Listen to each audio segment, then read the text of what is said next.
Now putting your insights to work. Now all of that we've done before are our insights, and now we are going to put the rubber to the road and make that design.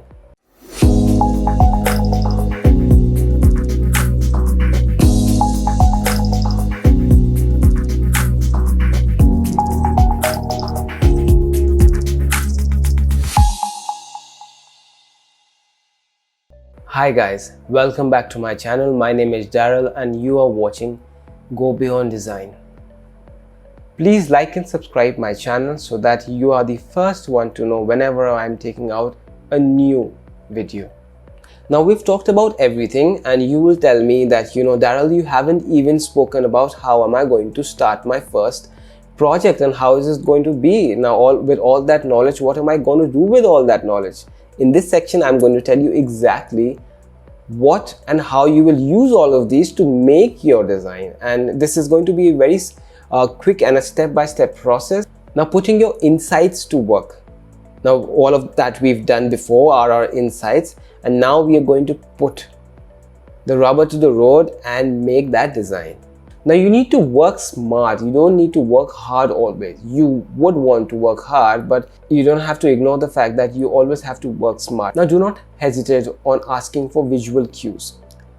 What do I mean by that? Any reference that your client or your immediate boss might have about the kind of work that they would want to get from you at the end of the entire project. They might have expectations on the kind of design they might get. You would want to ask them about that expectation. So you should go ahead and ask them that, do you have a visual reference I can see? Say for example, if you want to get an app made, you would want to mock-up made, of course. You would want to ask them that, is there a specific app they really like, a competitor's app, or is there a brochure or is there a website mock-up that they've really liked?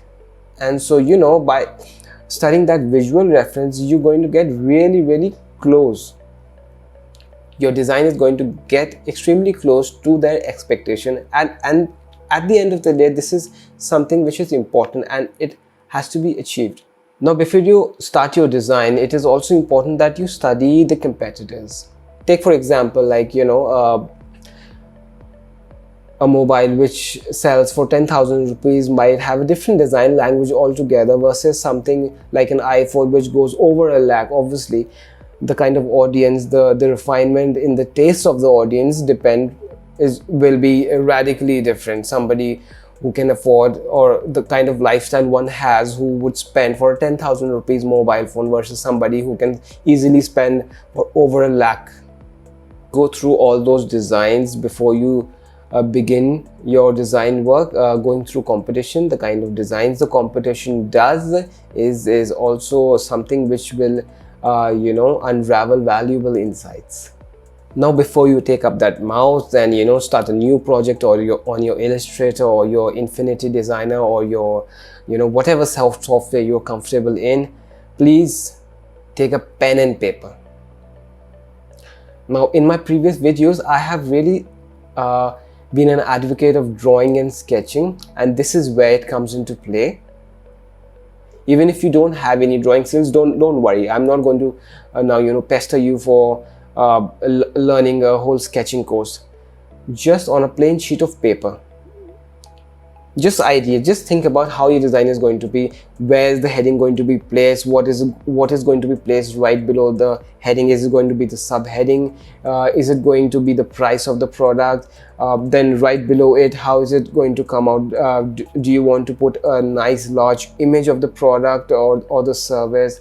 And then do you want to put in the information in a paragraph or in bullet points, and then you would need to give the call to action at the end? How would you want to put that call to action in a bubble, in a button? Would you want to give mobile phone numbers or a WhatsApp number?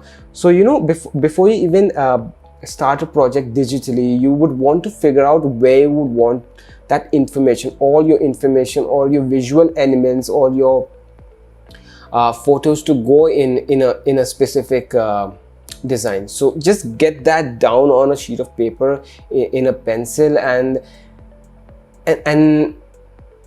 just do a small rough mock-up then on a Photoshop or something. It doesn't have to be fair. It just has to have all the right pieces of information placed in the right places, and it can be very rough. It can have, you know, very rough cutouts in Photoshop, and the layout should be there, and everything just should be in their place. And get that design, get that layout, get that rough mock-up approved by the client or approved by your immediate manager. This will really spare them from the surprise they are going to get from the finished product, because they might have something else in their mind, and when you tell them that, you know, this is what you're going to make, it just sets their expectation right. And if this is not what they are expecting, they will definitely be able to guide you at this point of time, which is at a very nascent stage, and you haven't really put in all that effort in your design. You haven't really, you know, done all that grinding in your design. You are just in the very nascent stage of your design, and at this point of time, when you do make the iterations, is going to be very fruitful for you and for the expectation of your client or your immediate senior or your supervisor or your boss. And this design is basically not an unraveling of a masterpiece like, you know, you have in an artwork. It's not that. Design is an iterative process where the communication has to come through, and how the communication is to come through is it has to basically be approved by the entire chain of command. So if you do keep them, I mean, by them I mean the client and your supervisors and, you know, the other stakeholders, if you keep them in the loop of your design process, it's just going to be a whole lot easier for everybody, and everybody's expectations are going to be at par with yours. Now, when you actually make that design, you've done all that design work. Now, what you need to do is that there are two aspects to this thing. First is that you would at least want to have 2 or 3 different nice variations which are absolutely, you know, north and south, east and west from each other. They can't be just text variation. They just cannot be an image variation. It has to be something which is a different design altogether. So 2 or 3 different design, ABC designs, will definitely help the client choose a good design out of that. And also, please do bear in mind, whenever you do have take for example that design A is selected. Now, when that design A is selected, you would want to whatever changes you would do, whatever iterations you would do according to the feedback, with basically done in a non-destructive way. Now, what do I really mean by non-destructive? Being non-destructive means that whenever you make a changes, you do it in a way, you do it in a manner where you could always revert to the previous design whenever you want. So how would I do that?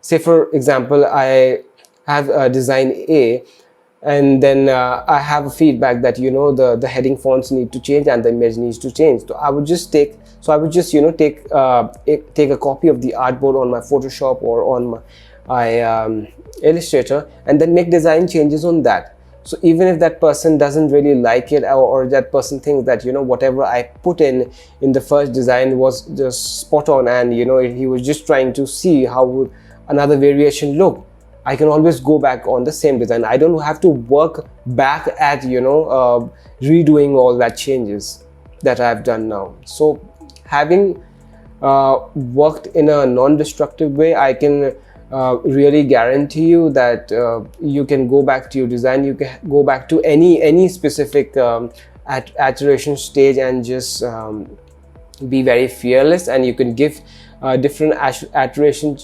stages to your reporting manager at any point of time without even going back and doing any efforts.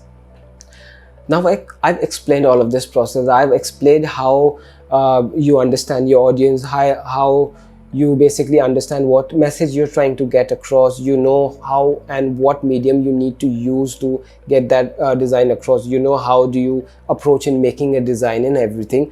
But you know, when you are trying to get that, extract all of that information from your client or your supervisor or your boss, at times people can get impatient because they just want to get something done very quickly, and then when you want to you know, interview them with a ton of questions, they can get a little impatient.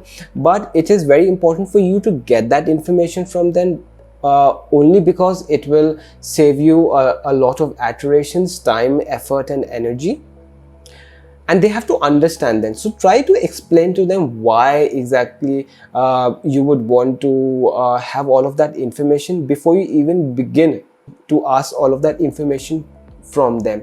So just to let them know that, you know, it is important for you to understand what the message is, because the communication has to come through to the design. You have to ask them the kind of taste the client has, because you are catering to somebody. Just give them a small example. Tell them that if you were to own a Mercedes showroom and if you were to sell Mercedes car, how would you want the showroom to be? The person will only buy a Mercedes car from a showroom which has an ambience, which has a good salesperson, which has a top-notch environment, which has polished interiors, which has things which resonate with the taste of the client. He would only purchase it from a showroom which has all of that. And this is something that you're trying to achieve through your design. When you're trying to sell a service or a product, it has to resonate with the brand image, it has to resonate with the kind of image, it has to resonate with the lifestyle of the customer that you're going to sell the product or the service to. And unless you don't really know all of these things, your design is not going to you know, come in line with the kind of service or the product that you are trying to achieve. And this is why it is important for you to know all of these aspects, so that you can really translate it into your design. So just tell them that, educate them. It'll just try to keep it very brief. Just don't go into too much details. Take 5 minutes to explain to them, and then kindly request them to tell you all these information. If you will, you can also go ahead and make out a worksheet and just go according to that worksheet. Whatever information they have, just keep ticking it, or you know, filling in information on an Excel sheet or just a plain sheet of paper. That will also be something which is very systematic. At the same time, it will document things in a way which will help you and somebody who will be working in the project along with you equally. Okay guys, now with this we come to the end of our video. I hope this method, which has served me for years, will also work wonders in your career, in your job. If you really like this video, please go ahead and hit that like button, subscribe to my channel, and if there's anything else you would have wanted me to touch on this video, please tell me in your comments below. Now, this video was done for artworks which are usually single page artworks, or which are usually variations of a very similar artwork. Now if you have to design for a project which has multiple pages, which has multiple pages, like in a magazine or a brochure which has several pages, or a sales presenter, the workflow is going to be a little different for that. I will make a dedicated video to design for artworks which have multiple pages, say for example books and magazines and multi-page brochures and sale presenter. So that will be a dedicated video on that. I hope this video makes sense for you and helps you in your design career. I'm signing off. My name is Daryl. Please take care. This is Go Beyond Design.